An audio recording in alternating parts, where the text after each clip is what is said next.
Ang unang sahod ko dito sa Germany bilang nurse ay 2,400 euro or 140,000 plus pesos. 2,400 euro ang nakalagay sa kontrata namin sa Pilipinas.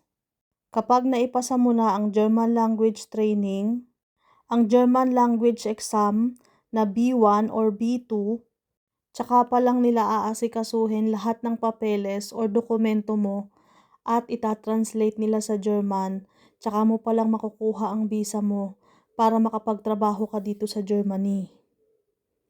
Pagdating dito sa Germany, hindi kami kaagad nagtrabaho. Hindi kami kaagad napunta sa clinic or sa ospital. Yung iba mahaba-haba ang pahinga, 1, 2, 3 buwan na walang trabaho pero sumasahod sila. Dahil once na napunta ka na dito sa Germany, nagtatrabaho ka o hindi, basta may pinirmahan kang kontrata sa Pilipinas, automatic na employee ka dito sa Germany.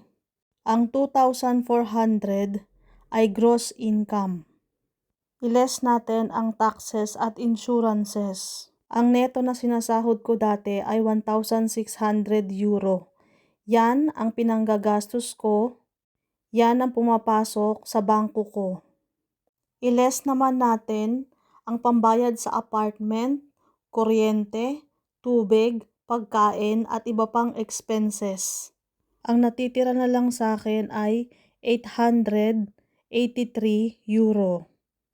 Meron pang mga extra expenses na dapat paghandaan or dapat bayaran sa katapusan ng taon.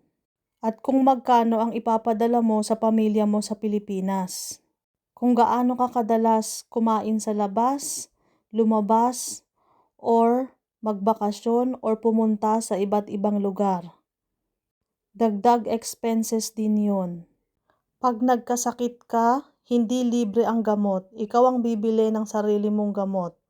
At may mga lab test na hindi sakop ng insurance. Ikaw din ang magbabayad nun. Kung madalas ka ring magpa-party or mag-invite ng salo-salo, magpakain at manlibre, extra expenses din yun. Kung may pamilya ka na at mga anak, may mga extra expenses din sila na kailangan mong tugunan or bayaran. Nakadepende na sa atin kung gaano kalaki ang gastos natin sa loob ng isang buwan, kung may naiipon ba tayo o wala.